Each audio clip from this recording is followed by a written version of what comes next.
चलो शुरू करते हैं। Good morning. चलो लेट अस स्टार्ट। कल जो पढ़ा पूरा समझा क्या? पक्का? तो कल का एक बार रिवाइज करें फटाफट हम लोग। राइट, कल बेटा हमने सबसे पहले पढ़ा था what is cost. Cost is an expenditure. Cost is an expenditure incurred to produce any goods और to provide service. Yes, cost के पार्ट्स कितने होते हैं? 3। कौन से होते? एक्सपेंस, एसेट और लॉस। पक्का। फिर मुझे आता कॉस्ट कैश होता है, नॉन कैश होता है? दोनों भी होता है। कैश कॉस्ट का एक नाम क्या है? कैश कॉस्ट का और एक नाम क्या है? एक्सप्लिसिट कॉस्ट और out of pocket cost. Explicit cost और आउट ऑफ पॉकेट कॉस्ट। और नॉन कैश कॉस्ट का और एक नाम क्या है? Implicit cost. रिवीजन करने का, ठीक है ना डेली? हाँ। उसके बाद नेक्स्ट देखिए बेटा, अगला हमने कंसेप्ट पढ़ा था। एक मिनट इसको जूम कर लेता हूं मैं।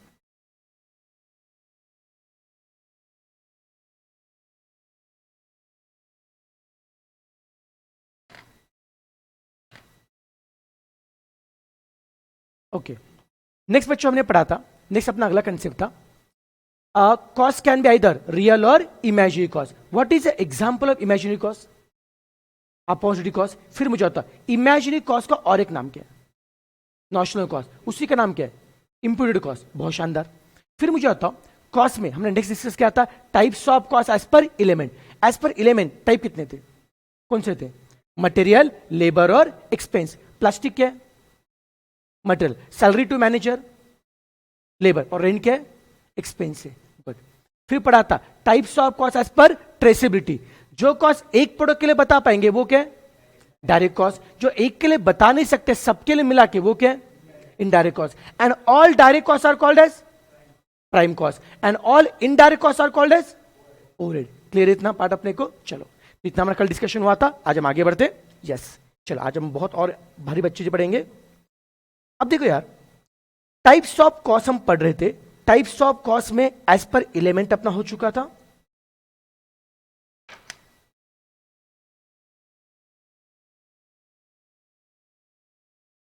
उसके बाद एज पर ट्रेसेबिलिटी अपना हो चुका है, राइट? अब नेक्स्ट हमें डिस्कस करना है टाइप्स ऑफ ओवरहेड। मुझे बताओ ये ठीक है? जूम इतना दिख रहा है प्रॉपर? मुझे पहले बताइए what is the meaning of overhead? Overhead क्या होता है?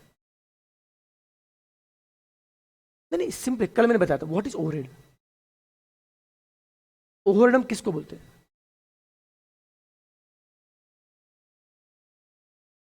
All direct cost are called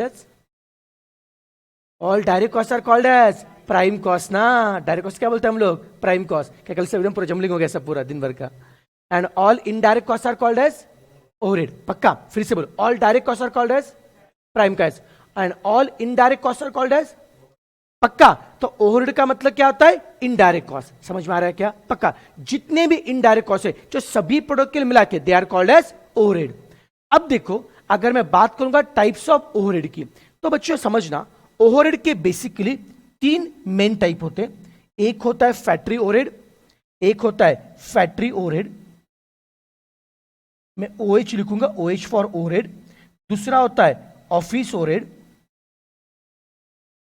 और तीसरा होता है सेलिंग एंड डिस्ट्रीब्यूशन ओवरहेड। ये ओवरहेड की 3 टाइप है, factory, office and selling and distribution. बहुत ही सिंपल है। ऐसे इनडायरेक्ट कॉस्ट जो आपने फैक्ट्री में इनकर किए they are called as factory overhead. जैसे फैक्ट्री के अंदर आपको ऑयल लगता है, मशीन का डिप्रेशन लगता है, तो जो भी इनडायरेक्ट कॉस्ट फैक्ट्री में इनकर के all are called as factory overhead. ऐसे इनडायरेक्ट कॉस्ट जो ऑफिस में इनकर किए for management they are called as office overhead. और ऐसे इनडायरेक्ट कॉस्ट जो सेल को बढ़ाने के लिए, सेल को एनहांस करने के लिए इनकर क्या, they are called as selling and distribution overhead. जैसे कमीशन टू सेल्समैन, ऐसा नो, मार्केटिंग कॉस्ट, ये सब क्यों इनकर क्या बेटा जी? सेल को बढ़ाने के लिए। तो ये सारे हमारे को ने सेलिंग एंड डिस्ट्रीब्यूशन ओवरहेड। समझ में आ रहा है क्या? पक्का? चलो, तो ये बेटा समझा होते काम करते। अब मैं कुछ एग्जांपल दूंगा, आप बताएंगे वो फैक्ट्री में आएगा या ऑफिस में आएगा या सेलिंग एंड डिस्ट्रीब्यूशन में? कोशिश कीजिए, मुझे बताओ। Rent of factory, factory overhead, stationery, office overhead. फिर मुझे बताओ कमीशन टू सेल्समैन, सेल्समैन से सेल बढ़ता है तो कहां पे आएगा? Selling and distribution. फिर मुझे बताओ उसके बाद ऑयल, फैक्ट्री ओवरहेड, बहुत शानदार। Salary of factory supervisor, factory overhead भरा ना। Salary of factory supervisor, factory overhead. Salary of manager, salary of manager, manager कहां पे होता है? ऑफिस में, ऑफिस ओवरहेड। फिर मुझे होता है advertisement, selling and distribution overhead, very good. फिर मुझे बताओ टेलीफोन एक्सपेंस, पक्का? टेलीफोन कहां पे होता है? ऑफिस में, तो कहां पे आएगा? Office overhead. इतना क्लियर है? अब एक काम करते हैं, मैं आपको 3 एग्जांपल और दूंगा, आराम से टेक योर टाइम, सोचो समझो, तो आपस में डिस्कस करो, फिर मुझे बताओ कौन सा पार्ट कहां पे आएगा। मैं 3 एग्जांपल दे रहा हूं, ये बहुत बढ़िया एग्जांपल है जो अपने को आगे क्वेश्चन में भी काम में आएंगे। One is carriage inward, second is material handling cost, and third is carriage outward. Carriage inward, material handling cost और कैरेज आउटवर्ड, ये 3 चीजें हैं। आराम सोचो कौन सा वर्ड कहां पे आएगा? फैक्ट्री में कौन आएगा? ऑफिस में कौन आएगा? सेलिंग में कौन आएगा?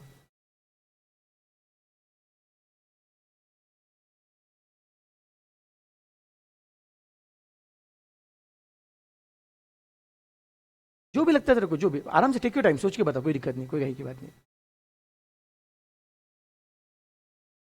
हाँ अच्छा, ट्रेडिंग में आता है, कोई दिक्कत नहीं। ओके ओके,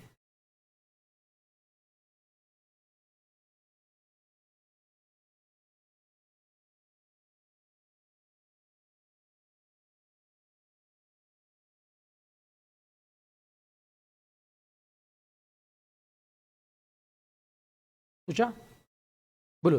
कैरेज इनवर्ड, यशो क्या कहना है कि वो इनडायरेक्ट कॉस्ट में नहीं आएगा, ओवरहेड में आएगा, नहीं वही लग रहा है? ठीक है, मतलब आप कहना है कैरेज इनवर्ड कहीं पे नहीं आएगा, ठीक है, चलो कोई दिक्कत नहीं। मटेरियल हैंडलिंग कॉस्ट,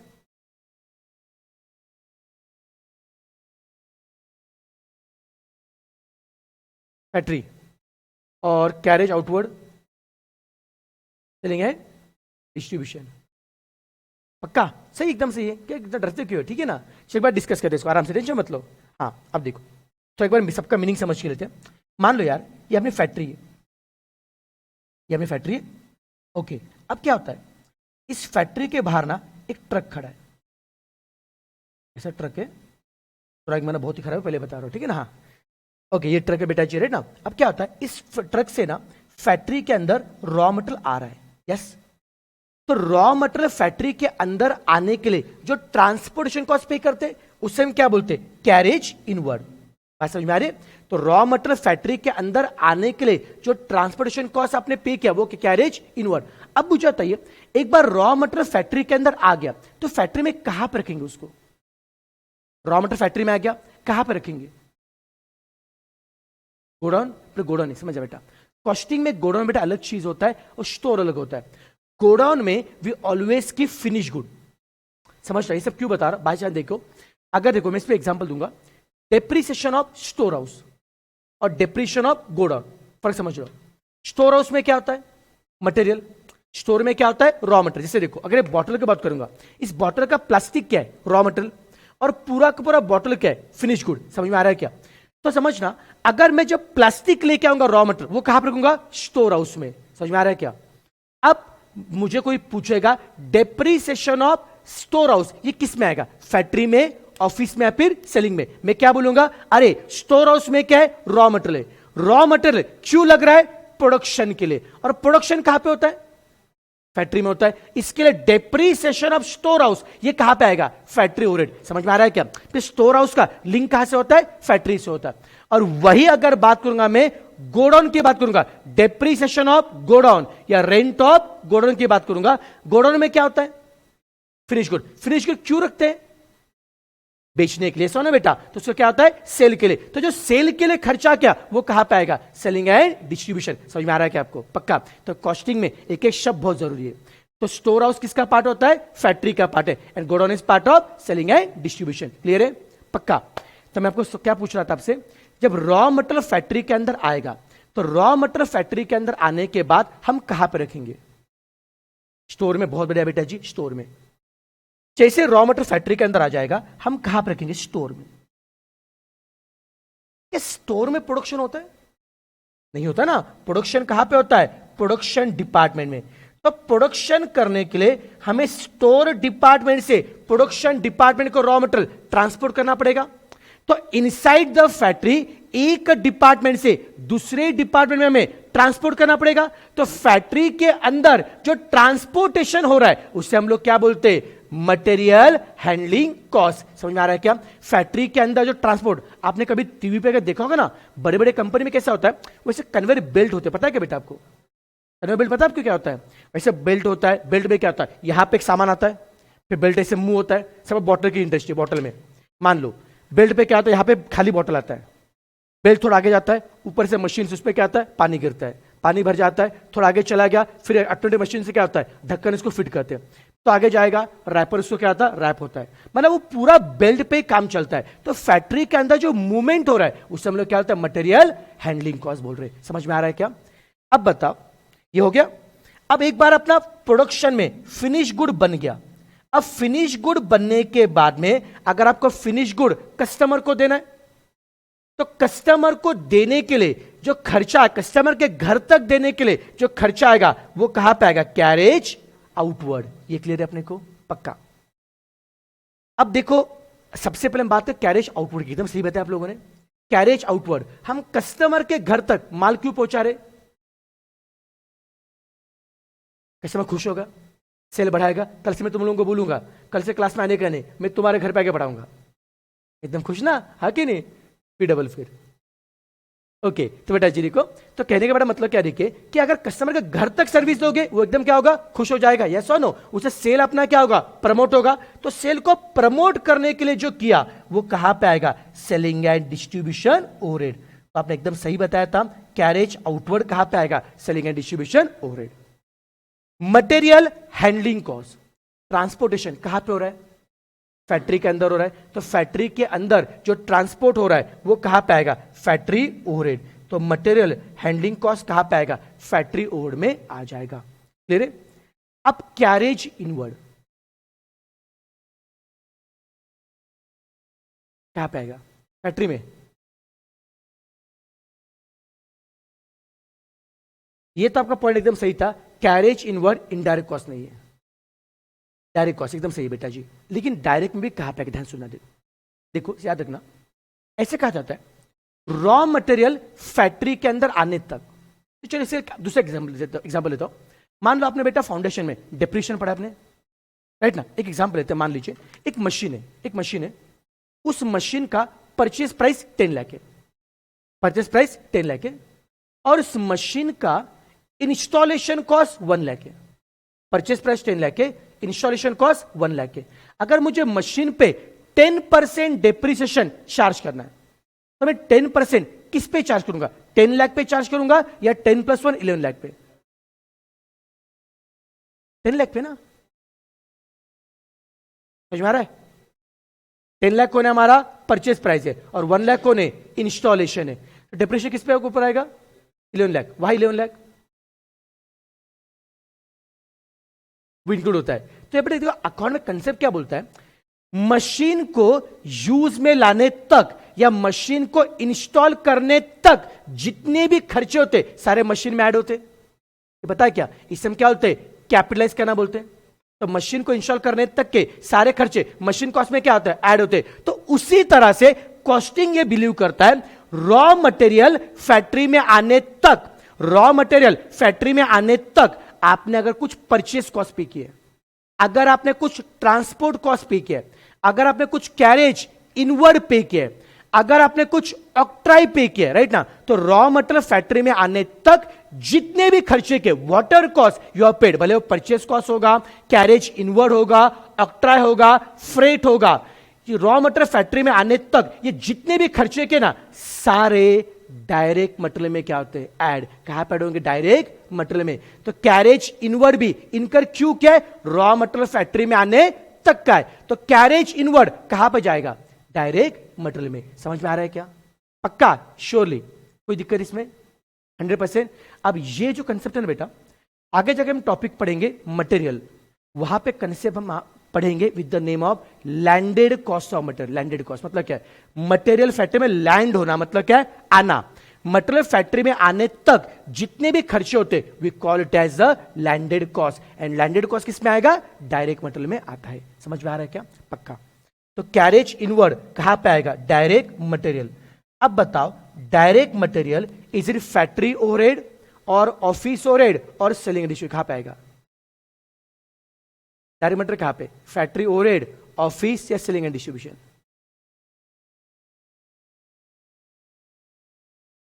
क्या कर रहा है, क्या कर रहा है, कैसे आएगा, डायरेक्ट मटेरियल ना।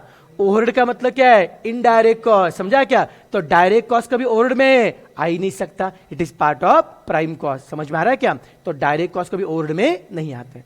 ये क्लियर है अपने को, पक्का, कोई तकलीफ इसमें, जी पक्का, 100%। चलो भाई फटाफट रिवाइज करते। हमने सबसे पहले क्या पढ़ा, types of overhead.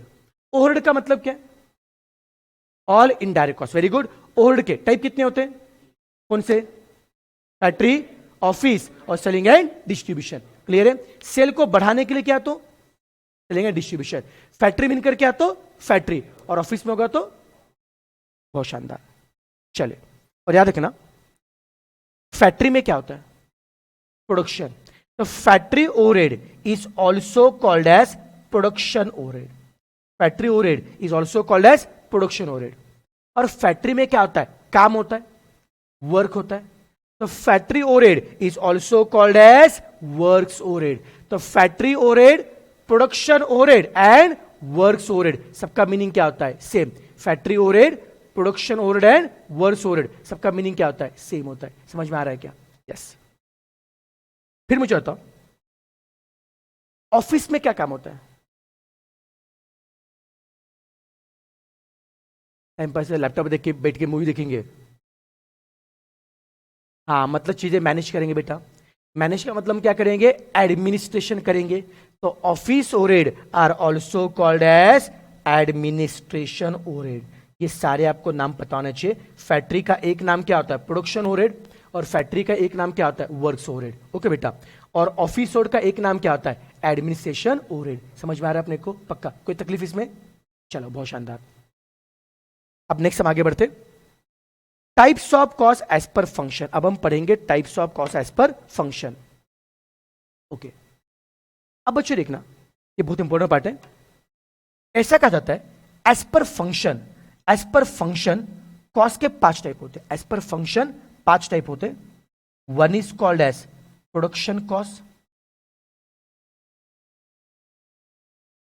Second is called as office और administration cost, third is called as selling and distribution cost, fourth is called as conversion cost, and last one is research and development cost. ये सारे मेरे कोने types of cost as पर क्या है, function है। दोबारा बताओ, एज पर फंक्शन टाइप कितने, 5। देखो कौन कौन से, production cost, office cost, selling and distribution cost, conversion cost and research and development cost. एक एक कॉस्ट की चर्चा करेंगे। सबसे पहले हम डिस्कस करते प्रोडक्शन कॉस्ट के बारे में। क्या लगता है, what is production cost, how will you define the production cost, any guess what is production cost, cost incur for production. सही बताया, लेकिन थोड़ा अच्छे से बताएंगे बेटा। मुझे बताओ कि हम पढ़ क्या रहे, types of cost as per function, क्या काम हो रहा है, यस, क्या काम हो रहा है बेटा, प्रोडक्शन का। प्रोडक्शन मतलब क्या बनाएंगे, फिनिश गुड। किससे बनाएंगे, कहां पे बनाएंगे, बहुत शानदार। इसका मतलब क्या है, फैक्ट्री के अंदर रॉ मटेरियल को फिनिश गुड में कन्वर्ट करने के लिए जो खर्चा आता है उससे क्या बोलेंगे, प्रोडक्शन कॉस्ट। तो सिंपल भाषा में बोलूंगा, what is production cost, cost of converting raw material into finish good.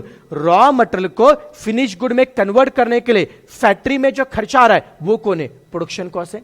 Okay, मुझे तो यार हमें क्या बनाना है? फिनिश गुड बनाना है। कहां पे बनेगा? Think logically. मुझे आता फिनिश गुड बनाने के लिए सबसे पहले क्या चाहिए? रॉ मटेरियल मतलब डायरेक्ट मटेरियल। तो प्रोडक्शन करने के लिए सबसे पहले मैंने क्या लिया? डायरेक्ट मटेरियल लिया। मटेरियल तो मिल गया, क्या फिनिश गुड अपने आप बनता है? क्यों? तो काम कौन करेगा? लेबर करेगा। यस। अगला कॉस्ट कौन होगा? Direct labour. फिर कुछ क्या होंगे? Direct expense. और फैक्ट्री में कुछ अदर कॉस्ट भी होते, डेप्रिसिएशन, ऑयल, लाइट बिल, वो भी आएगा। इन सबको हम लोग क्या बोलेंगे? फैक्ट्री के ओवरहेड। तो direct material, direct labour, direct expense और factory overhead all together are called as production cost. इन सबको हम लोग क्या बोलते हैं? Production cost. समझ में आ रहा है क्या? पक्का?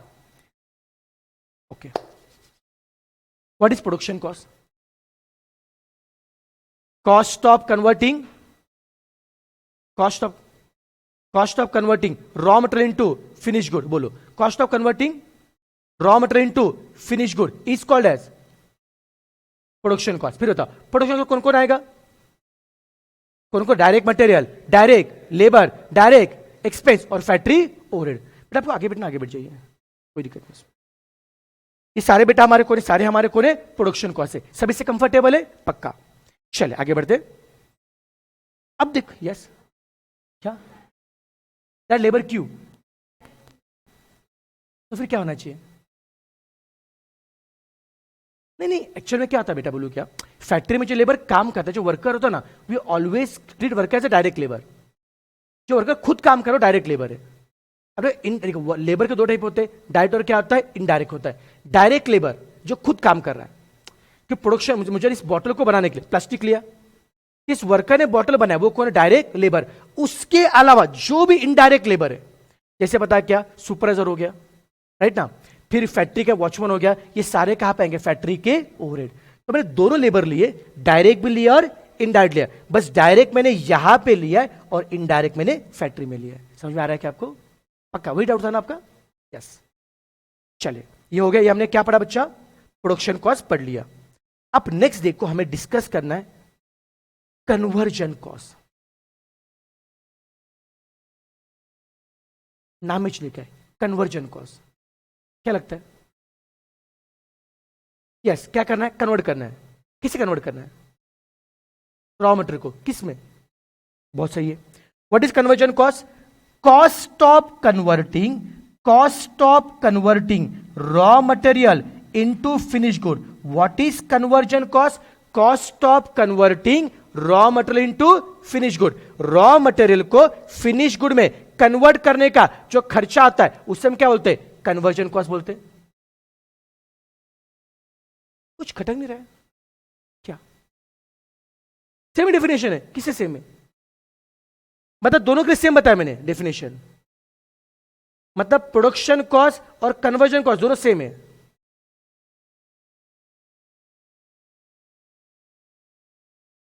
इसमें ओवरहेड नहीं है। क्यों? हालात देख के बता रहा तू, चीटिंग नहीं करने का। हाँ, अच्छा बच्चा है, ठीक है ना, चीटिंग नहीं कर रहा है। बोलो, दोनों डेफिनेशन सेम है दोनों की। फिर मुझे दोनों कॉस्ट सेम है क्या? स्पेलिंग अलग है इसके लिए।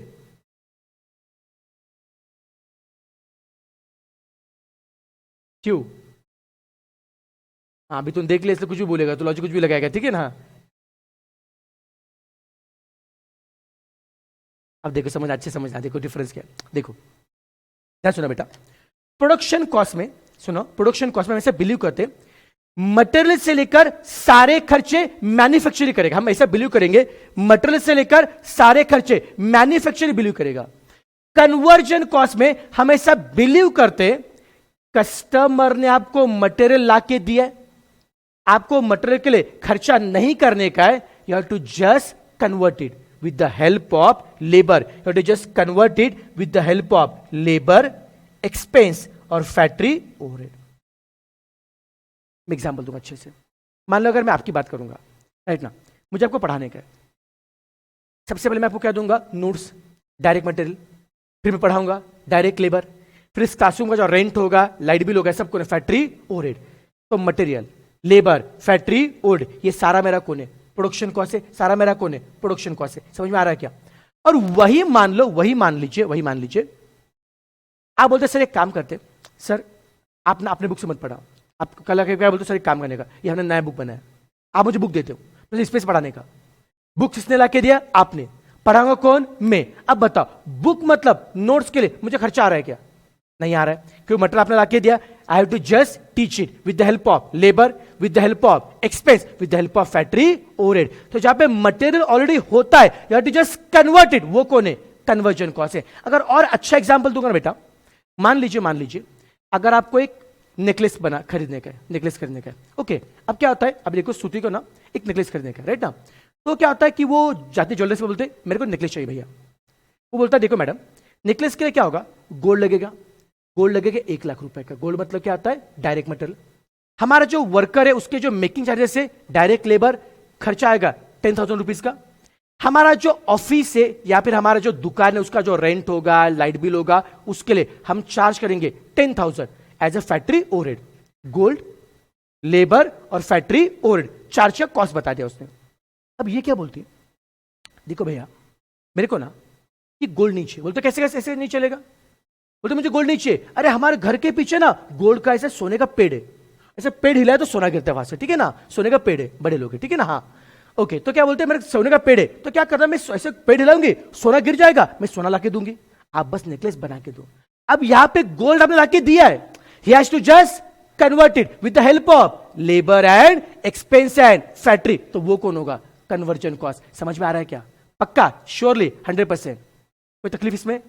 तो मेन डिफरेंस क्या है, प्रोडक्शन कॉस्ट में डायरेक्ट मटेरियल होता है और कन्वर्जन में डायरेक्ट मटेरियल नहीं होता। अब लॉजिक क्लियर है क्या, तो देख के नहीं बताने का, ओके चलो बेटा। तो मैं क्या बता रहा था, हम पढ़ क्या रहे थे, types of cost as per function. बोलो एज पर फंक्शन टाइप कितने थे, कौन से थे, प्रोडक्शन कॉस्ट, फिर second office, third selling and distribution, fourth research and development, और पांचवा क्या आता, कन्वर्जन, लास्ट वाला। फिर से बताओ, एज पर फंक्शन 5 टाइप कौन से थे, प्रोडक्शन कॉस्ट, फिर ऑफिस, फिर डिस्ट्रीब्यूशन, फिर रिसर्च, फिर कॉस्ट। बहुत बढ़िया। Production cost, what is production cost, cost of converting raw material into finish good. Production cost में कौन कौन आएगा, direct material, direct labour, direct expense और फैक्ट्री ओवरहेड। अब बता कन्वर्जन कॉस्ट में क्या नहीं आएगा, डायरेक्ट मटेरियल नहीं आएगा, कौन कौन आएगा, डायरेक्ट लेबर, एक्सपेंस और फैक्ट्री ओवरहेड। कोई तकलीफ इसमें, एकदम कंफर्टेबल, चलो बहुत शानदार। तो ये दो तो हो गए, बाकी एकदम चिल्लर है। अब देखो यार, एडमिशन का मतलब क्या होता है, ऑफिस, वो पता ही आपको, जो फैट ऑफिस में जो खर्चा किया, स्टेशनरी हो गया, बाद में क्या सैलरी मैनेज, सारे ऑफिस कॉस्ट है। सेल को बढ़ाने का खर्चा क्या, सेलिंग एंड डिस्ट्रीब्यूशन, हमको पता ही है। अब लास्ट में क्या है, रिसर्च एंड डेवलपमेंट। मुझे बताओ रिसर्च और डेवलपमेंट ये दोनों बातें सेम है, डिफरेंट है? Research and development are they same, different है, क्या फर्क है? अरे मुझे पता अलग होता है, लेकिन क्या फर्क है दोनों में? नया करना, हाँ, इंप्लीमेंट करना, ओके। Any more guess? हाँ,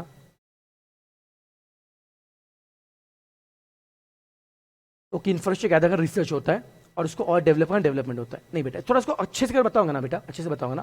देखो डिफरेंस क्या होता है, अगर आप कोई नया प्रोडक्ट या कोई नई टेक्नोलॉजी इन्वेंट कर रहे हो, तो cost of that invention, cost of inventing new product और new technology is called as research cost. नया टेक्नोलॉजी या नया प्रोडक्ट इन्वेंशन करने का जो खर्चा है वो क्या होता है, रिसर्च होता है। और आपने टेक्नोलॉजी डेवलप हो चुके, उसकी क्वालिटी इंप्रूव कर रहे हो, तो उससे हम लोग क्या बोलते हैं, डेवलपमेंट बोलते हैं। समझ में आ रहा है क्या? जैसे फॉर एग्जांपल देखिए, मान लीजिए सबसे पहले बेटा क्या होता, सबसे पहले क्या होता, कंप्यूटर इन्वेंशन हुआ। तो इन्वेंशन कंप्यूटर को हुआ था। तो कंप्यूटर जब इन्वेंट किया था उसका जो खर्चा था वो क्या था? रिसर्च था, वो रिसर्च था।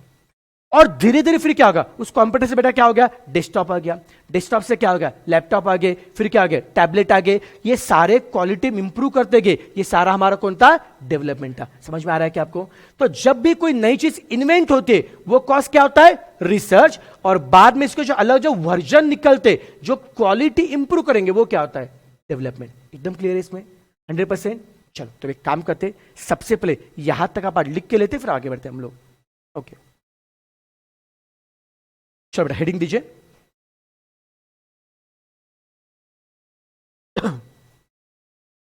Types of cost, sorry types of overhead, types of overhead, types of overhead, types of overhead. First लिखो फैक्ट्री ओवरहेड, उसमें लिखो indirect cost, indirect cost incurred, indirect cost incurred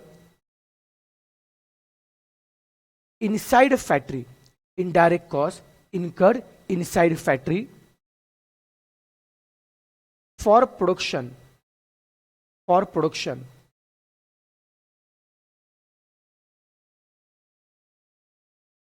for production are called as factory overhead.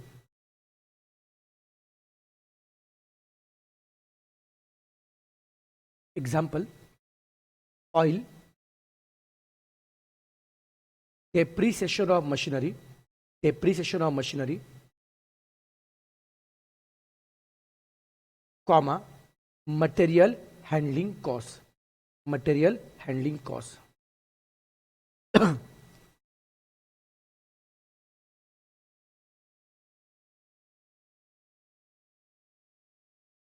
Next लिखो office overhead, next लिखो बच्चों office overhead,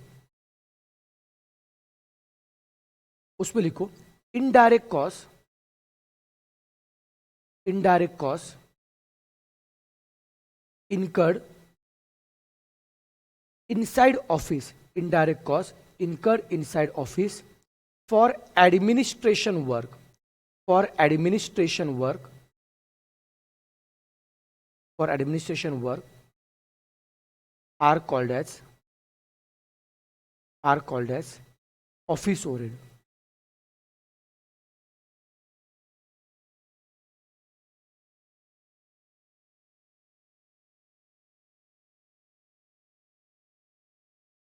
okay example लिखिए stationery, stationery comma salary of manager.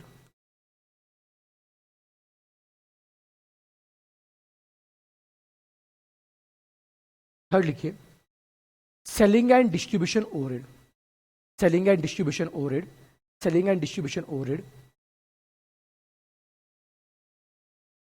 उसमें लिखिए indirect cost,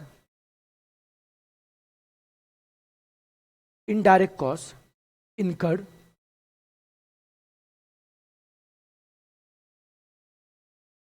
indirect cost incurred to enhance the sale, indirect cost incurred to enhance the sale, indirect cost incurred to enhance the sale are called as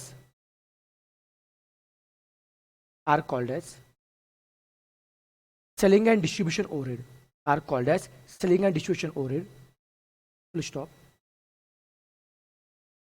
Example, marketing cost, example marketing cost, comma commission to salesman, commission to salesman,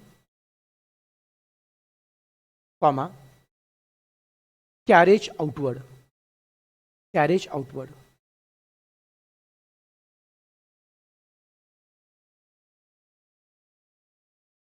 एक line छोड़ के नीचे note लिखिए, नीचे एक line छोड़ के नीचे नोट लिखिए carriage inward, carriage inward is considered, carriage inward is considered, carriage inward is considered as a part of, carriage inward is considered as a part of direct material, is considered as a part of direct material.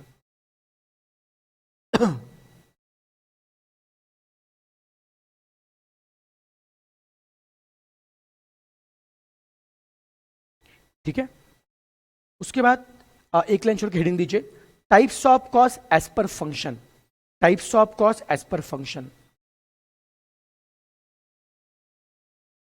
Types of cost as per function.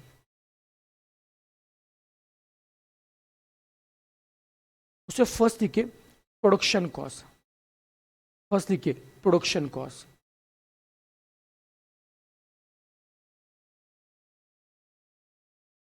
Cost of converting, cost of converting, cost of converting raw material, cost of converting raw material into finished good, cost of converting raw material into finished good, raw material into finished good is called as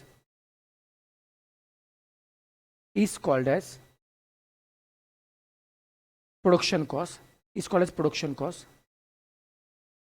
Full stop. It includes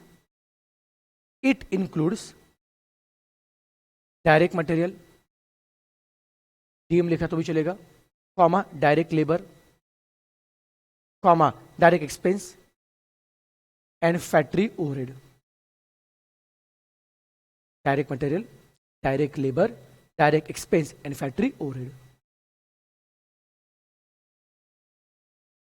फिर लिखिए, एक line छोड़ के लिखिए, second लिखिए office overhead, sorry office cost. Third लिखिए selling and distribution cost. ये दो तो आपको पता है, इसे लिखवा के नहीं दूंगा इसके लिए. फोर्थ लिखिए research and development cost, research and development cost. उसमें लिखिए cost of inventing new product, cost of inventing new product or new technology, cost of inventing new product or new technology is called as research cost, is called as research cost. Full stop.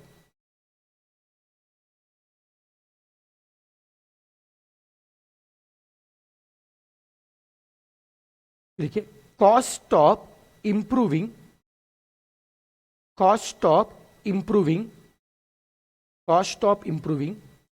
Quality of existing product, cost of improving quality of existing product, cost of improving quality of existing product is called as development cost.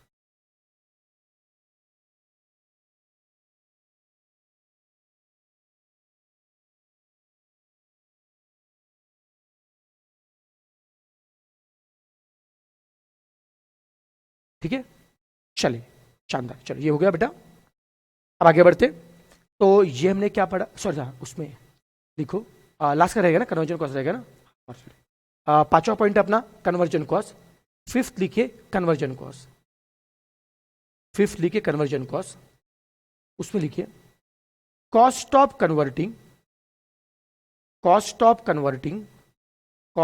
Converting raw material, cost of converting raw material into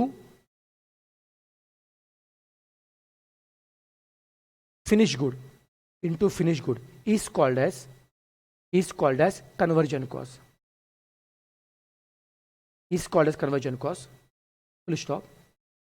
It includes direct labor, comma direct expense and factory overhead.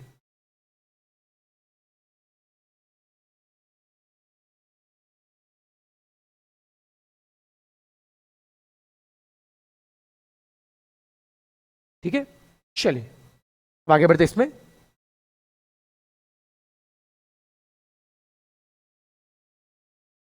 अब हम देखिए, अभी थोड़ा सा अलग part पढ़ते हैं।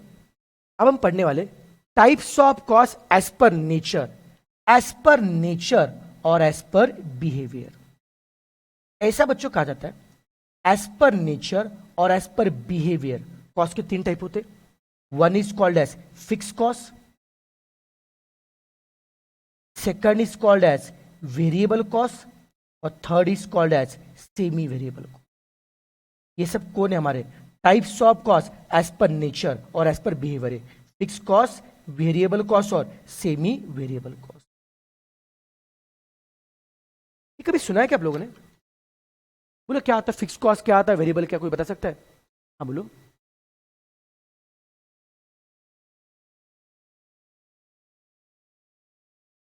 Same मतलब क्या होता है? अरे कौन सा, मुझे पता है मतलब क्या है। कैसे कौन सा, एज पर व्हाट? नहीं, एग्जाम्पल मुझे पता है, एग्जाम्पल मुझे पता है, मैं क्या बता रहा हूं। फिक्स रहता मतलब क्या, सेम रहता मतलब क्या?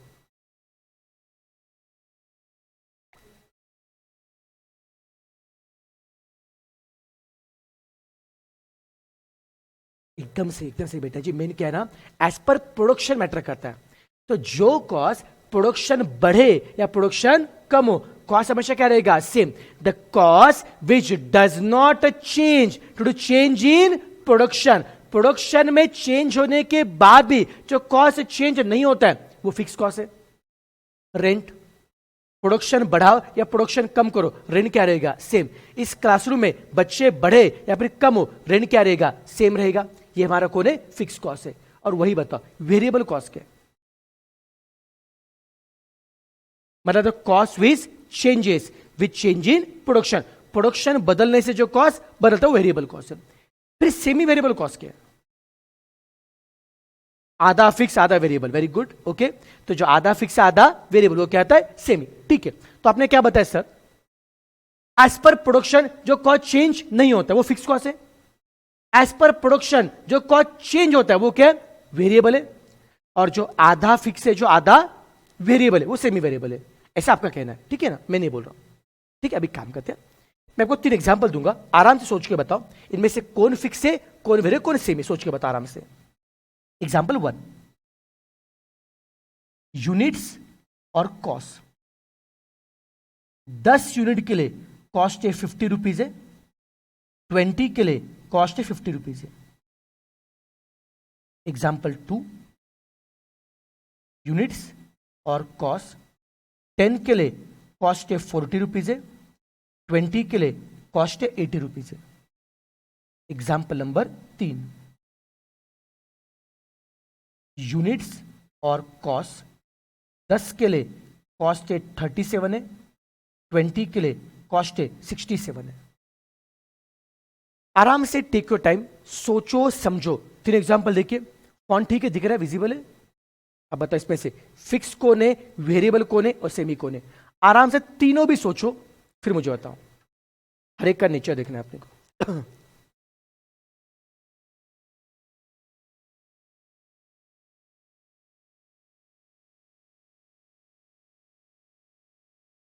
फर्स्ट वाला फिक्स है, ओके। मेरे फर्स्ट वाला फिक्स है, सेकंड थर्ड वेरिएबल है, ओके। सेम ओपिनियन या कोई अलग ओपिनियन है? First fix, second and third variable, ठीक है, चेक कर, कोई दिक्कत नहीं। अब देखो फर्स्ट में, पर मुझे बताओ यूनिट्स पहले कितने थे, 10, अब कितने, 20। यूनिट्स डबल हो रहे, प्रोडक्शन डबल हो रहा है, पर कॉस्ट में कुछ बदलाव आ रहा है क्या रे? कॉस्ट पहले भी कितना था, 50, बाद में कितना है, 50। प्रोडक्शन बढ़ रहा है but still cost is same. तो प्रोडक्शन बढ़ने के बाद भी जो कॉस्ट नहीं बढ़ता है, प्रोडक्शन बढ़ने के बाद भी जो कॉस्ट नहीं बढ़ता है, जो कॉस्ट सेम ही चलेगा, पहले भी क्या था 50, बाद में भी 50, आगे भी क्या रहेगा 50, वो कौन है, फिक्स कॉस्ट है, ओके। तो एग्जांपल उन्होंने कौन है, फिक्स है, यानी कॉस्ट हमेशा सेम ही छोड़ रहा है, ये फिक्स कॉस्ट है, एकदम आराम से, बहुत सही बताया। एग्जांपल 2, आपने बोला एग्जाम्पल 2 और एग्जाम्पल 3 दोनों वेरिएबल है, क्योंकि दोनों में कॉस्ट क्या आ रहा है, चेंज। एक फर्क नोटिस करना, ध्यान समझना। एग्जाम्पल 2 में यूनिट्स पहले कितने थे? 10, अब कितने हो गए?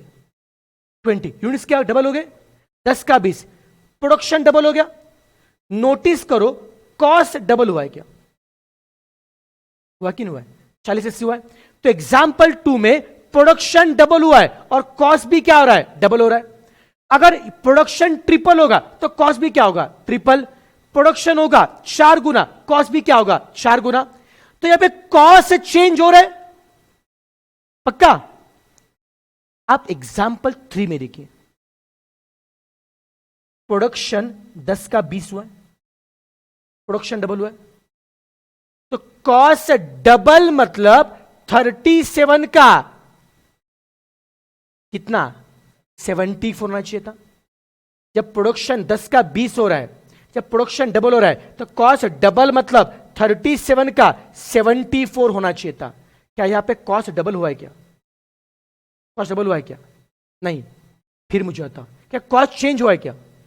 हुआ है, चेंज हुआ है। अभी बात समझना, अच्छे समझना। अगर कॉस्ट चेंज नहीं होता है तो फिक्स कॉस्ट सही है। कॉस्ट अगर चेंज हो रहा है, it can be either variable और सेमी वेरिएबल। जस्ट एक मिनट, थोड़ा सा मैं साउंड चेक कर लेता हूं एक बार। Sound okay, sound okay.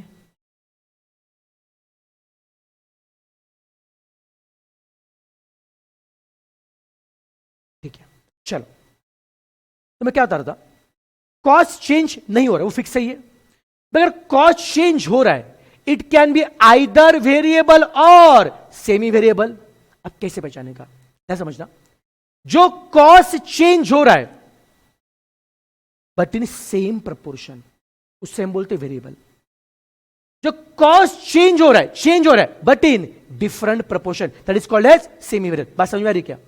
Cost change हो रहा है बाबा, बट प्रपोर्शन सेम हो तो क्या होगा? वेरिएबल। और अलग हुआ तो क्या होगा? सेमी। अब देखिए एग्जांपल नंबर 2 में प्रोडक्शन डबल हो रहा है, कॉस्ट भी क्या हो रहा है? डबल। जिस प्रपोर्शन में प्रोडक्शन चेंज हो रहा है उसी में कॉस्ट क्या हो रहा है? चेंज। कॉस्ट चेंज हो रहा है बट इन सेम प्रपोर्शन, तो ये कौन है? वेरिएबल। पर एग्जांपल 3 में प्रपोर्शन सेम नहीं है, कॉस्ट यूनिट्स भले डबल हो रहा है पर कॉस्ट डबल नहीं हो रहा है, तो वो कौन है? सेमी वेरिएबल है। मैं और एक तरीके से बताऊंगा, सेमी वेरिएबल को बताऊंगा। अब देखना, यहां पे प्रोडक्शन डबल हो रहा है तो कॉस्ट डबल मतलब 37 का 74 होना चाहिए था। प्रोडक्शन डबल हो रहा है बेटा, कॉस्ट डबल मतलब 37 का 74 होना चाहिए था। कॉस्ट होना कितना चाहिए था? 74, बट कॉस्ट यहां पे कितना हो रहा है? 67 हो रहा है। तो क्या ना इससे यहां पे कॉस्ट चेंज हो रहा है, हा या ना? 37 का 67 तक कॉस्ट चेंज हो रहा है, बट उसके आगे चेंज नहीं हो रहा है। तो जो पार्टली क्या हो रहा है? चेंज, और वो पार्टली क्या है? फिक्स है। वो कौन है? हमारा सेमी वेरिएबल है। समझ में आ रहा है क्या? कंफ्यूजन है? क्या समझा? अब मैं आपको और एक तरीका बता रहा हूं पहचानने का, ध्यान समझना। वेरिएबल सेमी का एक तरीका और एक बता रहा है ना। अब देखो, एक काम करते हैं, let us find cost per unit. मुझे बताओ how to find cost per unit? Cost divided by number of unit. अब बताओ, एग्जांपल 2 की बात करते हैं। फर्स्ट केस में 10 यूनिट के लिए कॉस्ट कितना है? 40 है। 10 के लिए कॉस्ट कितना है? 40 है। बताओ what is a cost per unit? 10 unit के लिए 40 है, एक के लिए कितना आएगा? 4। 40 बाय 10 4। 20 के लिए अगर 80 है, एक के लिए कितना आएगा? 80 बाय 20 4। ये क्या निकाला? Cost per unit. इसी को हम बोलेंगे प्रपोर्शन। अब बता, प्रपोर्शन पहले कितना था, अब कितना है? 4। सेम है क्या? तो कॉस्ट चेंज हो रहा है बट इन सेम प्रपोर्शन, तो क्या बोलेंगे? Variable cost. और वही एग्जाम्पल 3 में अगर आप निकालोगे कॉस्ट पर यूनिट, अगर निकालोगे 10 यूनिट के लिए 37, एक के लिए कितना आएगा? 3%। Very good. फिर 20 के लिए 67, एक के लिए कितना आएगा? 67 बाय 20 कितना आएगा? 3.35। 3.35 जाएगा। अब बताओ, प्रपोर्शन सेम है डिफरेंट है? प्रपोर्शन मतलब क्या? कॉस्ट पर यूनिट पहले कितना आता? 3.7, अब कितना है? अब कॉस्ट चेंज हो रहा है but in different proportion. Cost change हो रहा है बट इन डिफरेंट प्रपोर्शन, तो क्या बोलेंगे? पक्का? जिनको हल्का सा भी कंफ्यूजन टेंशन मतलब इसके और 5-6 एग्जाम्पल लिखेंगे, अच्छे से बड़े समझेगा। एक बार शॉर्ट में रिवाइज करते हैं। हम पढ़ क्या रहे? Types of cost as per nature या as per behaviour. As per nature type कितने थे? कौन से थे? फिक्स, वेरिएबल और सेवरल। तो चेंज नहीं होता है वो फिक्स, तो चेंज होता है वो आइदर वेरिएबल और सेम्यूरल। चेंज हो रहा है बट इन सेम प्रपोर्शन, वो क्या होगा? वेरिएबल। चेंज हो रहा है बट डिफरेंट प्रपोर्शन। इतना समझा? पक्का? इजी लगा मुश्किल लगा? टाइम पास है? चल अब एक काम करते हैं,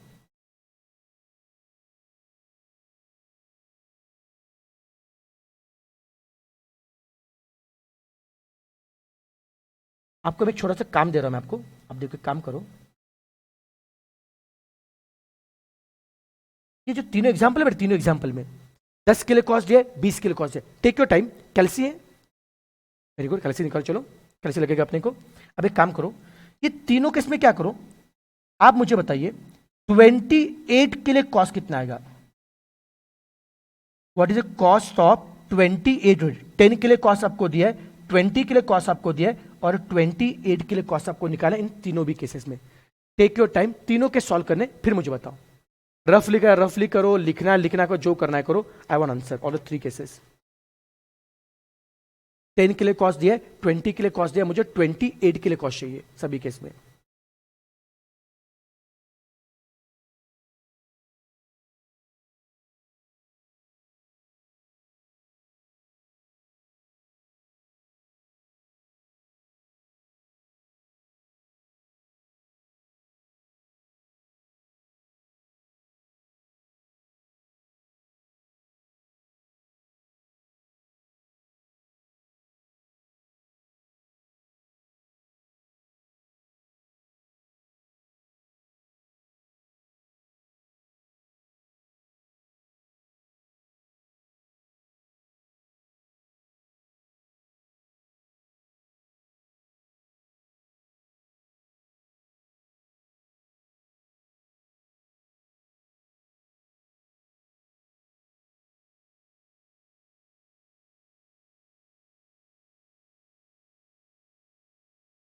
तीनों केस हो गए? ठीक से चेक करो।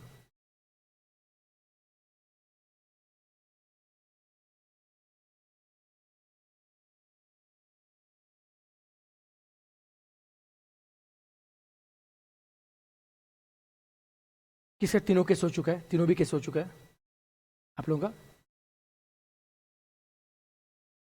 निकल थर्ड का जो भी है, गलत तो गलत, ट्राई सब लोग ट्राई करें, आंसर सब लोग बताएंगे मेरे को, गलत तो गलत चलेगा, ट्राई करो।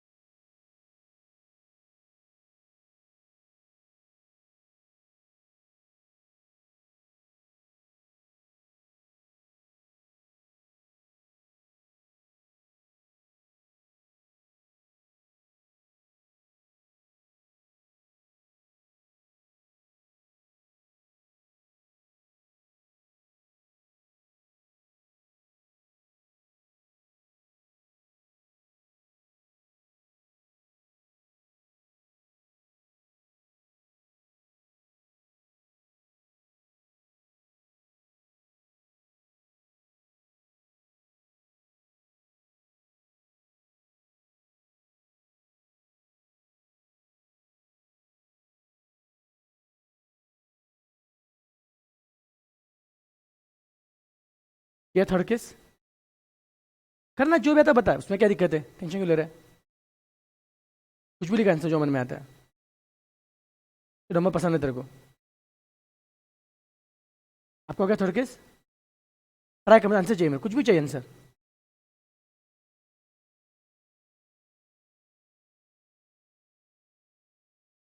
आपको क्या थर्ड केस मित्रा?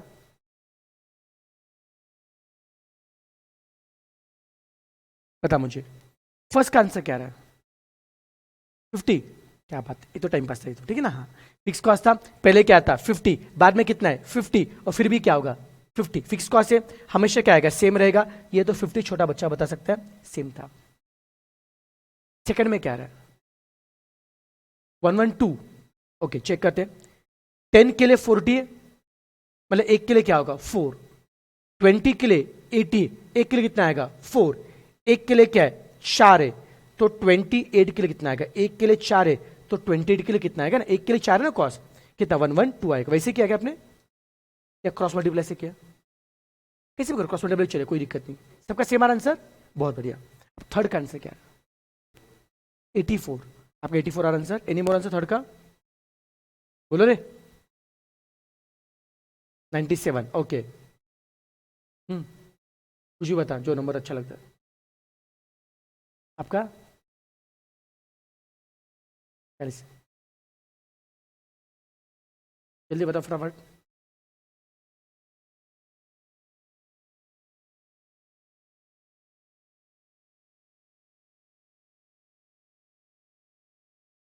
नाइन्टी 3.8।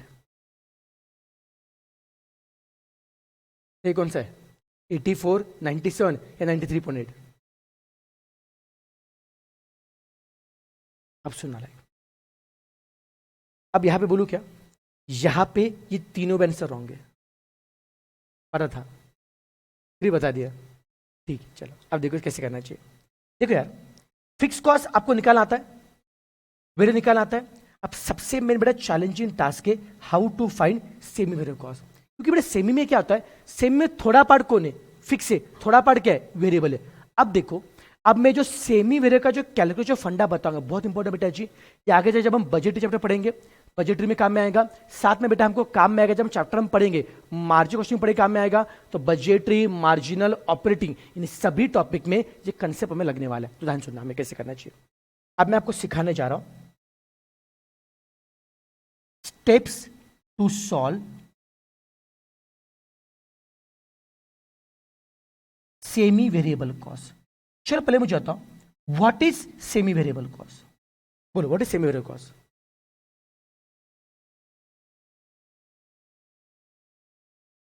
यस, थोड़ा क्या होता है? फिक्स होता है, थोड़ा क्या होता है? वेरिएबल है। पक्का, ये तो बात क्लियर है। इसका मतलब ये तो बात क्लियर है, अगर मुझे सेमी वेरिएबल कॉस्ट को कैलकुलेट करना है, मुझे उसके लिए उसका पहले उसका फिक्स पोर्शन कितना है और वेरिएबल कितना पता होना चाहिए, ऐसा ना?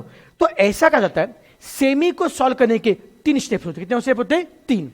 फर्स्ट स्टेप में हम निकालेंगे उसका वेरिएबल पोर्शन, सेकंड स्टेप में हम निकालेंगे उसका फिक्स पोर्शन। मैं दोबारा बता रहा हूं, सेमी को सॉल्व करने के 3 स्टेप पे फर्स्ट स्टेप में क्या निकालेंगे? उसका वेरिएबल पोर्शन। सेकंड में क्या निकालेंगे? उसका फिक्स पोर्शन। और थर्ड में क्या करेंगे? Find cost for required level. अरे आपको जिस लेवल के लिए चाहिए उसके लिए कॉस्ट निकालना। मैं दोबारा बता रहा हूं, फर्स्ट स्टेप में हम लोग क्या निकालेंगे? उसका वेरिएबल पोर्शन। सेकंड में क्या निकालेंगे? फिक्स में। और थर्ड में do what ever you want, find cost for required level. Proper लिख के लेते। सेमी को सॉल्व करने के 3 स्टेप से फर्स्ट स्टेप में हम लोग क्या निकालेंगे? बोलो बोलो। यस, तो फर्स्ट स्टेप में हम लोग निकालेंगे वेरिएबल कॉस्ट पर यूनिट। अभी मत लिखो, मतलब सुनो, मैं लिखूंगा बार टाइम लोगों लिखने के, ठीक है ना? फर्स्ट स्टेप में क्या निकालेंगे? वेरिएबल कॉस्ट पर यूनिट है। इसका फॉर्मूला होता है change in cost upon change in unit. मैं दोबारा बता रहा हूं, फर्स्ट स्टेप में क्या निकाला? वेरिएबल कॉस्ट पर यूनिट है। क्या फॉर्मूला है? Change in cost upon change in unit.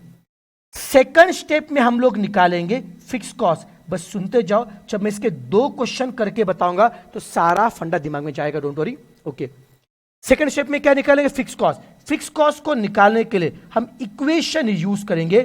Total cost is made up of 2 part, some part is fix and some part is variable. आप टोटल कॉस्ट रखिए, variable cost रखिए, आपको automatically fix cost मिल जाएगा। और step number 3 में find the cost for required level. Find cost for required level. मैं दोबारा बता रहा हूं, सेमी को सॉल्व करने के स्टेप्स कितने होते हैं देख के बता। फर्स्ट स्टेप में क्या निकालेंगे? Find variable cost per unit. बोलो क्या फॉर्मूला है? Change in cost upon change in unit. Second step में क्या निकालेंगे? Fix cost. बोलो बेटा उसके लिए इक्वेशन क्या है? Total cost is equal to fix plus variable. और थर्ड स्टेप में क्या करेंगे? Find cost for required level. अब इसका मतलब एग्जाम्पल देखिए अच्छे से। अब मैं एग्जाम्पल नंबर 3 को यहां पे वापस लिख रहा हूं। Example 3, units and cost. 10 के लिए कॉस्ट था 37,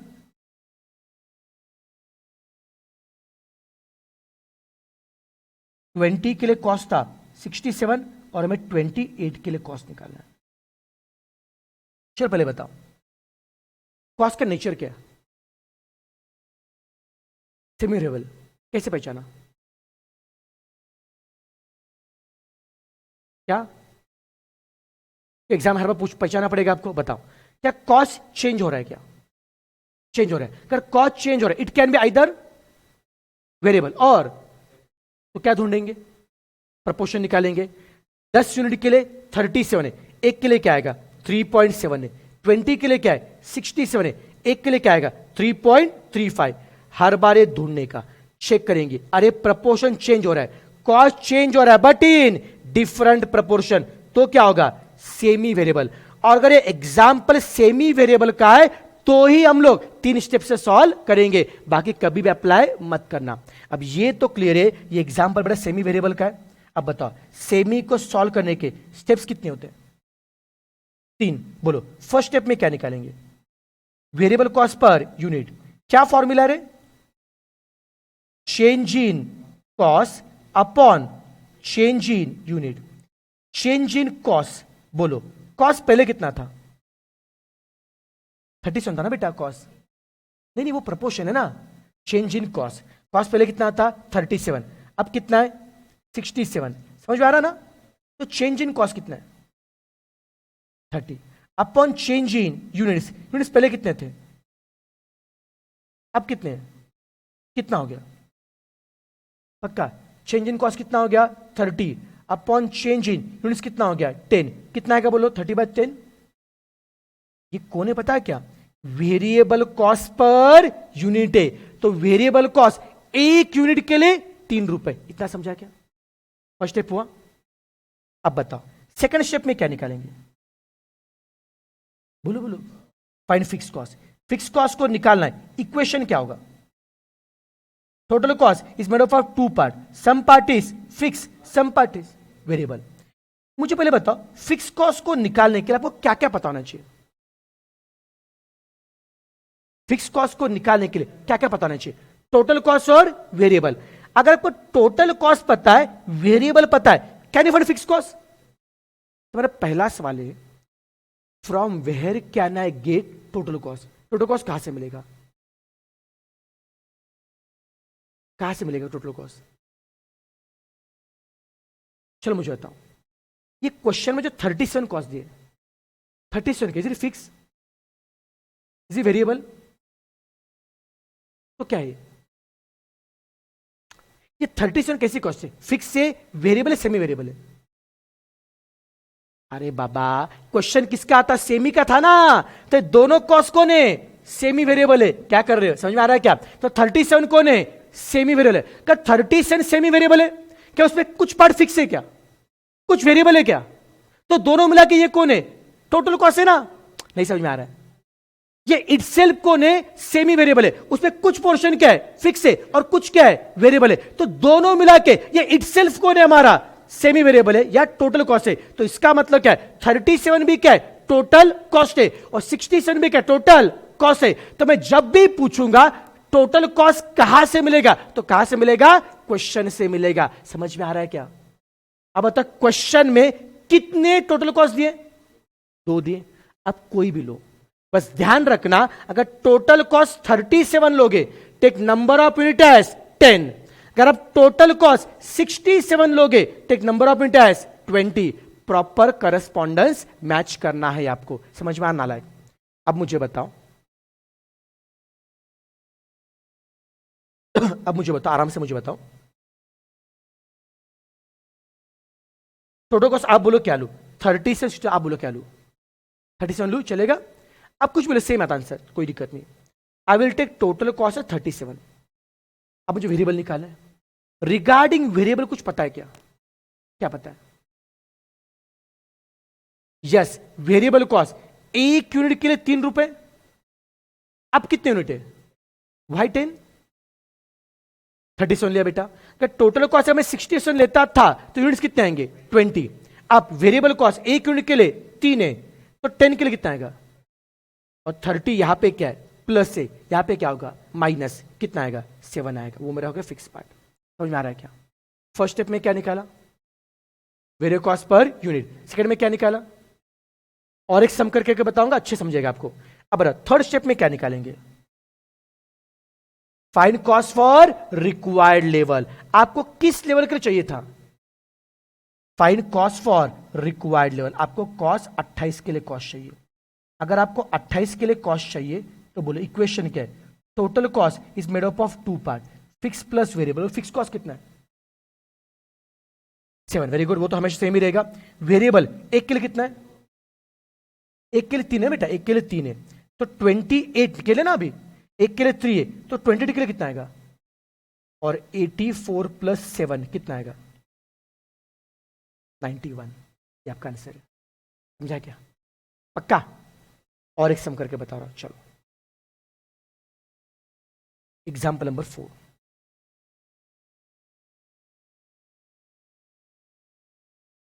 यूनिट्स और कॉस्ट। 20 के लिए कॉस्ट है 83,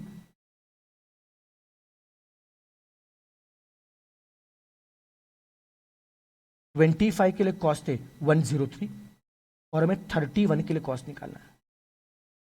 ठीक है, 20 के लिए दिया, 25 के लिए दिया। अब सुन आराम से, मुझे बताओ आप सबसे पहले क्या करोगे? बोलो। हाँ यस, पहले चेक करेंगे वो सेम रहे कि नहीं कॉस्ट का नेचर। अब बताओ कॉस्ट चेंज हो रहा है क्या? तो it will be either variable और, तो चेक क्या करेंगे? प्रपोर्शन निकालो, कैलसी चेक करो बेटा जी। 20 के लिए अगर 83 है, एक के लिए कितना आएगा? 83/20 कितना आएगा? बोलो। 4.15। पहले प्रपोर्शन है। सेकंड बताओ 25 के लिए अगर 103 है, एक के लिए कितना आएगा? 4.12। प्रपोर्शन सेम है क्या? तो चलो सब पॉइंट का फर्क है, थोड़ा सा भी नीचे, एग्जैक्ट सेम होना चाहिए। सेम हो रहा है क्या?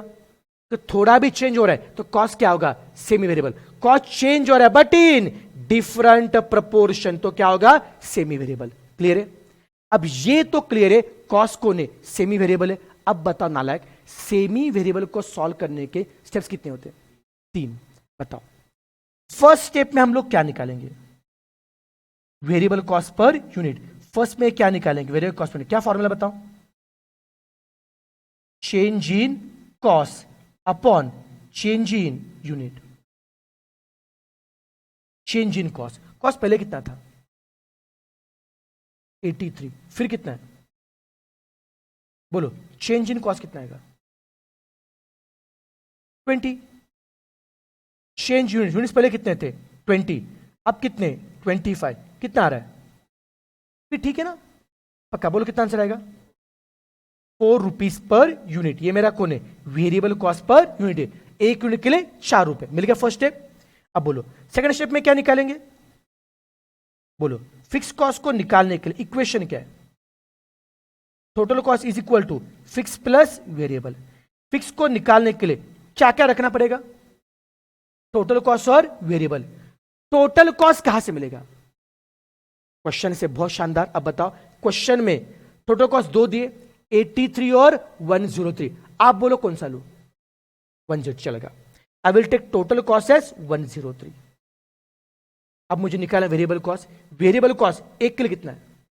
4। अब कितने यूनिट है? 25। टोटल कॉस्ट 103 है। Take number of unit as 25। Variable cost एक के लिए कितना आ रहा है? 4। तो 25 के लिए कितना आएगा? 100। लेस करो कितना आएगा? ये हो गया अपना फिक्स कॉस्ट हो गया। जीपा फर्स्ट स्टेप में क्या निकाला? वेरिएबल। सेकंड में क्या निकाला? Fix cost. और थर्ड में क्या करेंगे? Find cost for required level. हमें 31 के लिए कॉस्ट निकालना है। इक्वेशन क्या है? Total cost made up of 2 part, fix plus variable. Fix cost कितना है? 3। वेरिएबल कॉस्ट एक के लिए कितना है? अब कितने यूनिट है? एक के लिए 4 है। 31 के लिए कितना आएगा? 124 प्लस 3 कितना आएगा? टॉपिक कॉन्फ्रेंस आ रहा है? पक्का 100% लिखना चलेगा अभी ये सब। लिखो अभी, कहाँ से लिखना बता रहा हूँ, तो यहां से लिखो पहले। जितना स्क्रीन पे सब कुछ लिखना है, अच्छे से आपको समझ के लिखना है।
लिख के हो गया?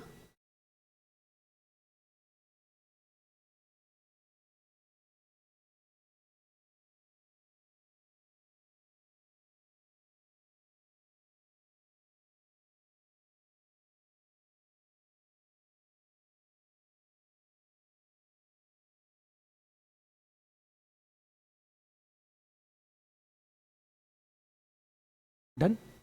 एग्जाम्पल लिख के हो गया? अभी ये लिखो।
प्रॉपर स्टेप लिख के लो क्या? शॉर्टकट नहीं माने, अभी एमसीक्यू पैटर्न नहीं है।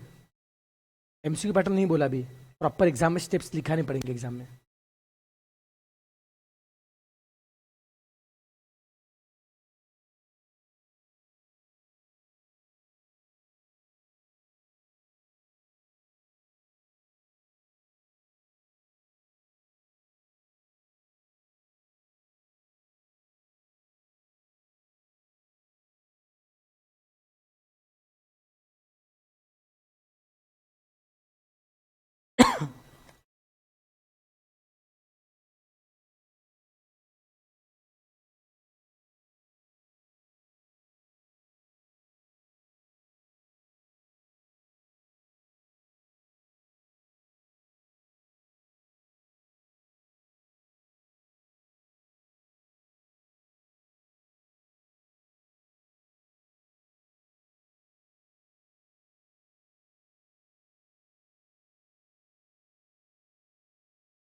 एग्जाम्पल 3 हो गया लिख के आपका, एग्जाम्पल 3 हो गया लिख के, ये थर्ड का सॉल्यूशन लिख के हो गया, ये सॉल्यूशन हो गया ना पूरा लिख के, ये लिखे ना सॉल्यूशन, सारे स्टेप्स लिखे ना सब कुछ। ओके, अब एक काम करते सुनो, एग्जाम्पल 4 मत लिखना अभी, मैं नए एग्जाम्पल दूँ चलेगा करने के लिए आपको? अब एक काम करो, मैं आपको और क्वेश्चन दे रहा, अभी आप खुद से ट्राई करो।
चलो इतने एग्जाम्पल आपके सामने, एग्जाम्पल 5, 6 और 7 ट्राई करो।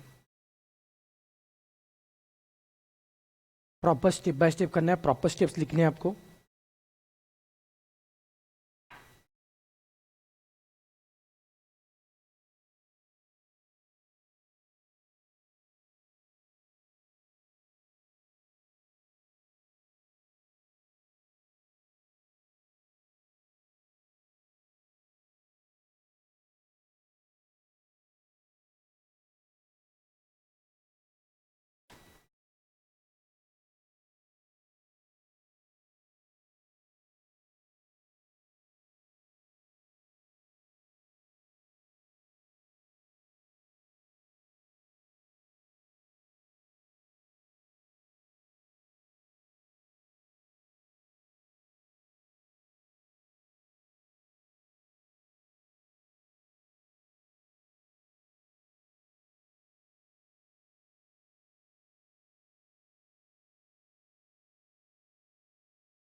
तीनों हो गए एग्जाम्पल।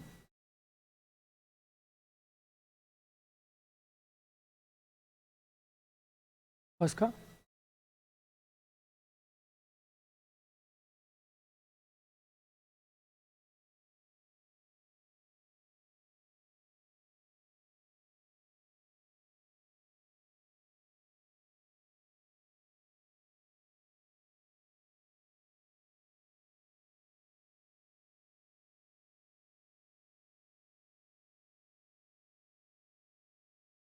ये हो गए, तीनों हो गए। बताओ क्वेश्चन 5 का आंसर क्या रहा है? 162। सबका सेम आ रहा है, कोई तकलीफ इसमें? फिर बोलो क्वेश्चन 6 का आंसर क्या रहा है? 197। और क्वेश्चन 7 का आंसर क्या रहा है?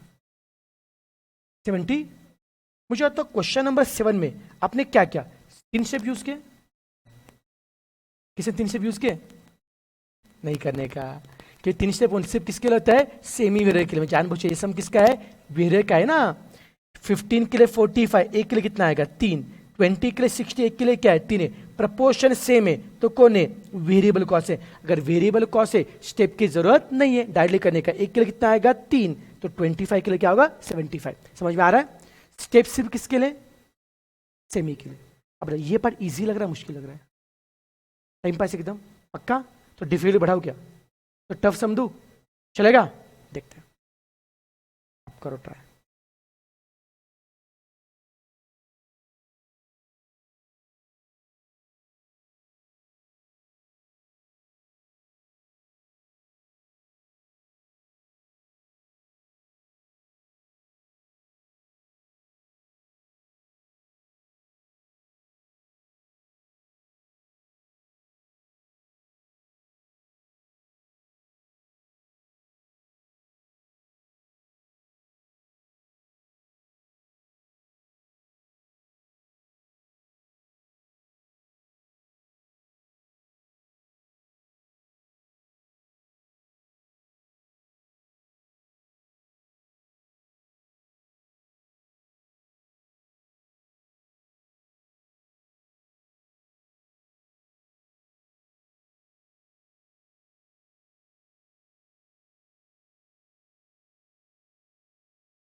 देखो यहाँ पे ना 20 यूनिट्स और 25 के लिए कॉस्ट आपको दिया, 20 को 25 के लिए कॉस्ट दिया, और आपको सभी के सभी कॉस्ट आपको निकालने और 32 यूनिट्स के लिए कॉस्ट निकालने। वैसे मैं सम को एक बार पढ़ने का तरीका समझाता हूँ कैसे पढ़ना चाहिए सम। एक मिनट रुक जाओ बस, देखो क्या बोला है। 20 के लिए कॉस्ट दिए, 25 के लिए। यहाँ पे एक ही क्वेश्चन में क्या दिए? 5 कॉस्ट दिए। एक ही देखो, सबसे पहले मटेरियल देखो, मटेरियल पहले कितना था, फिर कितना है, चेंज हो रहा है क्या? Only think out material. Material पहले कितना था? 60, अब कितना आ रहा है? 75। चेंज हो रहा है क्या? हो रहा है change. It can be either variable और semi variable. Check for proportion. कैसे करेंगे? 20 यूनिट्स के लिए अगर 60, एक के लिए कितना आएगा? 20 के लिए 60, एक के लिए कितना आएगा? 3। 60/20 3।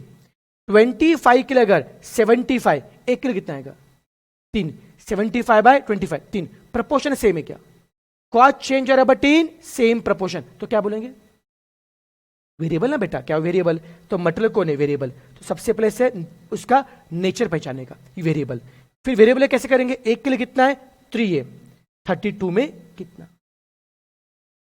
ऐसे हर एक कॉस्ट को पहले एनालाइज करने का, उसका नेचर पहले पहचानो, साइड में लिखो और फिर सॉल्व करो। कर पाएंगे? करो ट्राई, कोशिश करो।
Hello hello hello.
हो गया सभी केसेस के लिए? आपका भी हो गया? प्रॉपर स्टेप्स, सभी सब स्टेप्स अगर किए ना प्रॉपर? नहीं आ रहा है? ये ऐसे नहीं चलेगा, स्टेप चाहिए मेरे को, बुक चेक करूं तुम्हारी। तूने सबने स्टेप्स यूज किए क्या? अरे ये फाउंडेशन नहीं रे, अभी इंटर है। एग्जाम मार्क्स कौन देगा तुम लोगों को फिर एग्जाम में? फिक्स स्केल नहीं, फिक्स वेरिएबल डायरेक्टली करो चलेगा, देखिए सेमिकल स्टेप दिखाने पड़ेंगे ना। और वो प्रॉपर सब लिख के अच्छे से, जैसे लिखा वेरिएबल कॉस्ट पॉइंट का formula, change in cost upon change, सब इतना लिखने का आदत बनाओ। आलसी।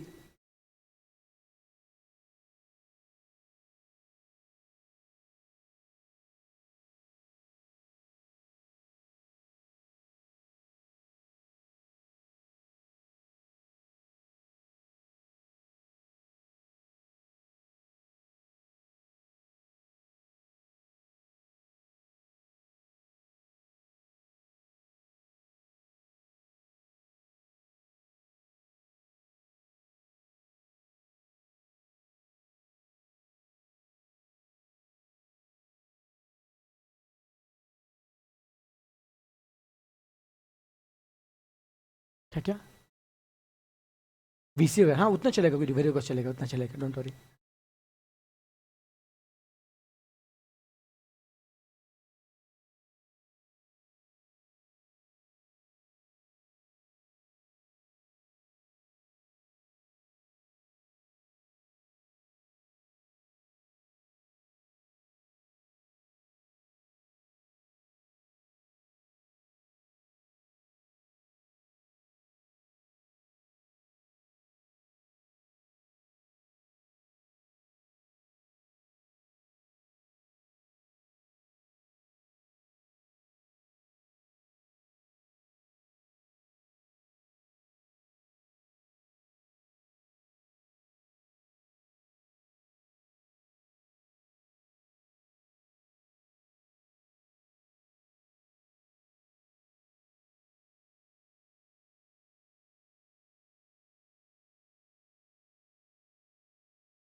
चलो भाई, जितना हो एक बार चेक करते हैं, मुझे बताओ।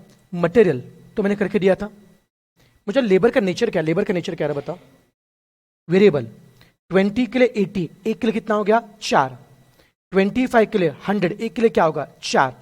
नेचर बड़ा वेरिएबल है, क्यों? प्रपोर्शन सेम है ना, 4 और 4। एक के लिए अगर 4 है तो 32 के लिए कितना? वेरिएबल के लिए ऐसा लिखने का बेटा प्रॉपर, एक के लिए 4 है, 32 के लिए कितना आएगा? चलो ये हो गया, इजी था। अब रेंट, पहले कितना आता 50, फिर कितना है 50, सेम है तो कौन होगा? तो चेंज नहीं हो रहा, वो कौन है? फिक्स कॉस्ट है, रेंट फिक्स कॉस्ट है। पहले क्या था 50, फिर क्या है 50, फिर क्या है 50, तो यहां तक सेम आ रहा था। अब लाइट बिल पहले क्या था 46, अब कितना है 56, चेंज हो रहा है क्या? चेक फॉर प्रपोर्शन, 20 के लिए अगर 46 है तो एक के लिए कितना आएगा 2.3, 25 के लिए अगर 56 से एक के लिए कितना आएगा 2.24। पहले कितना प्रपोर्शन है 2.3, फिर 2.24।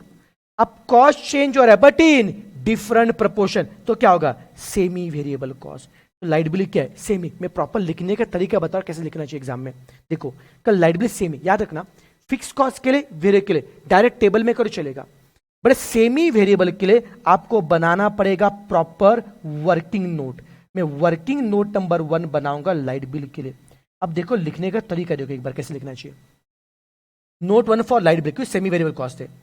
प्रॉपर टेबल बनाएंगे हम लोग, यूनिट्स और कॉस्ट। 10 यूनिट के लिए, 10 है ना, 20 के लिए लाइट बिल कितना बेटा 46 है। 25 के लिए लाइट बिल कितना है 56 है। 20 के लिए कितना बेटा 46 से, 25 के लिए कितना आ रहा है 56 से, और हमें निकालना किसके लिए बेटा 32 के लिए निकालना है। 20 के लिए पता है, 25 के लिए पता है, हमें 32 के लाइट बिल निकालना है। ऐसे पहले प्रॉपर लिख के लेने का, क्योंकि ऐसा टेबल में क्या बहुत जम्बलिंग होता है अमाउंट में, यहाँ पे अलग से कंफ्यूजन नहीं होता है। अपने सेमी वेरिएबल है, सेमी के लिए स्टेप्स कितने आएंगे 3। फर्स्ट स्टेप में क्या निकालेंगे, क्या फॉर्मूला है change in cost upon change in units ना, कितना आएगा 2 रुपीज पर यूनिट है। इस सबने सेम किया variable cost per unit. Second step में क्या निकालेंगे फिक्स कॉस्ट। इक्वेशन क्या है total cost is made of 2 पर fix plus variable. Total cost लेता हूं मैं 46, तो वेरिएबल कॉस्ट एक के लिए कितना आ रहा है 2, तो 20 के लिए कितना आएगा 40, तो डिफरेंस कितना आएगा 6 आएगा फर्क, वो फिक्स कॉस्ट हो गया। और लास्ट में find cost for required level, हमें किसके लिए कॉस्ट निकाला है 32 के लिए हमें कॉस्ट निकाला है, 32 के लिए। सही है ना, गड़बड़ क्या? नहीं फिक्स कॉस्ट 6 रुपए आएगा ना, बराबर है ना। 32 के लिए कॉस्ट निकाला बेटा, फिक्स कॉस्ट कितना पहले कितना आएगा फिक्स कॉस्ट 6 रुपए।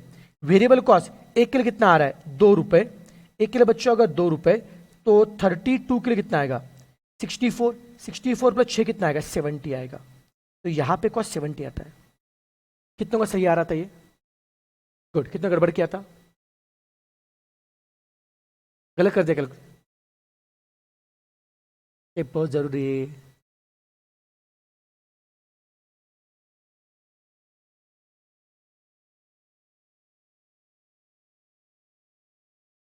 होता मैं ये कब होता बेटा बता के, इसलिए आप क्या करो प्रॉपर नोट बनाओ।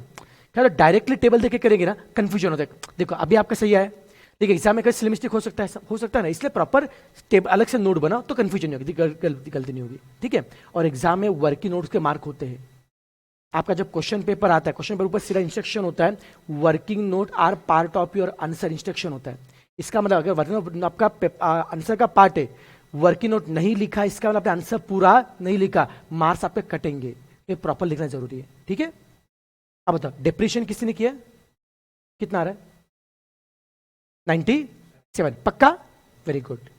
चलो आपका आ रहा है आंसर, आपका सही आ रहा है, ठीक है। बस ये प्रॉपर स्टेप से चाहिए मेरे को, 100% करेंगे। चलो अब मैं और एक कसम दे रहा हूं, वो चाहे तो घर में कह दो चलेगा, लेकिन थोड़ा सा एडवांस समय देखते कौन कर सकता है।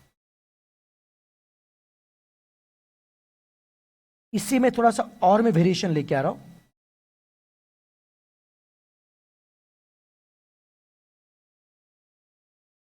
पर्टिकुलर 20 यूनिट्स एंड 30 यूनिट्स, और आपको 37 के लिए निकालना है। 20 के लिए दिया है, 30 के लिए 37 के लिए निकालना है। पहले मटेरियल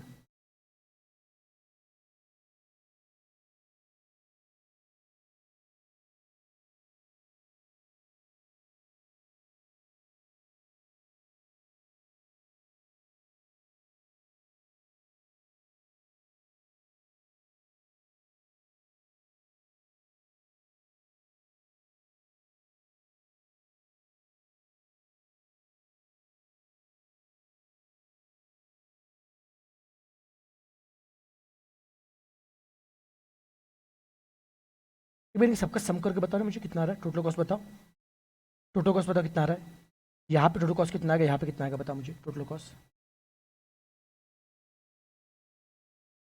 फर्स्ट में टू क्या,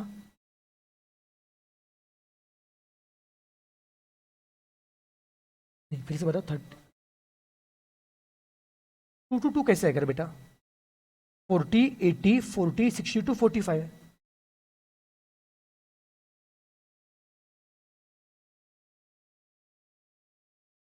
टू 67 है, और लास्ट में सेकंड में कितना आएगा, 60 120 40 92 65 3।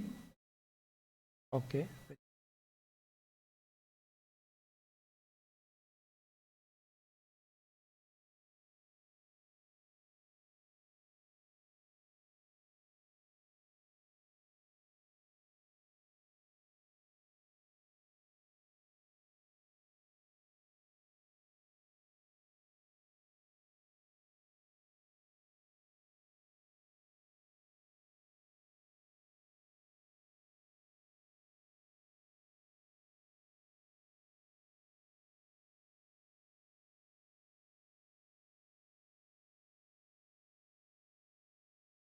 ठीक है, यहाँ पे सब कुछ आपको निकालना, पहले सभी कॉस्ट भी निकाल लें, फिर प्रॉफिट भी निकालना, सेल भी निकालना है। आपको 20 के लिए दिया है, 30 के लिए दिया, 37 के लिए निकालना है।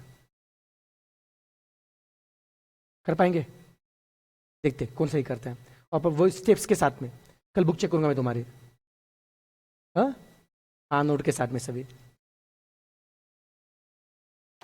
चलो वैसे काम करते एक बार आज का ब्रेक बार रिवाइज करते हैं। आज हमने क्या क्या पढ़ा, सबसे पहले क्या पढ़ा, टाइप्स ऑफ क्या पढ़ा, ओवरहेड। बोलो ओवर के टाइप कितने होते हैं, कौन से होते हैं, फैक्ट्री, ऑफिस और selling and distribution.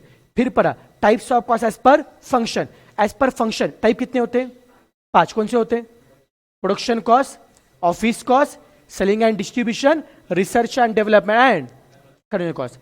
Cost of converting raw material into finish good, ये किसका डेफिनेशन है, दोनों किसका, प्रोडक्शन कॉस्ट और कन्वर्जन कॉस्ट। डिफरेंस क्या दोनों में, प्रोडक्शन कॉस्ट में डायरेक्ट मटेरियल आता है, कन्वर्जन में नहीं आता है। क्लियर है।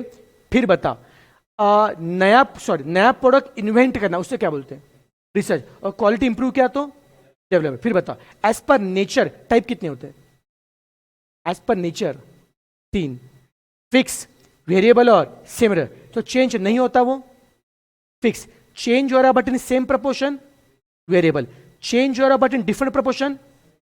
सेमी को सॉल्व करने के स्टेप्स कितने होते हैं, 3। फर्स्ट स्टेप में वेरिएबल कॉस्ट पर यूनिट, क्या फॉर्मूला है, change in cost upon change in unit. Second step में क्या निकालेंगे, फिक्स कॉस्ट, इक्वेशन क्या है, total cost is equal to fix plus variable. और स्टेप 3 में find cost for required level. Clear, इतना जितना आज पढ़ा पक्का समझ में आ रहा है, कोई तकलीफ इसमें, गुड, वेरी गुड। चलो तो आज यही पे रुकते हैं हम लोग, वेलकम।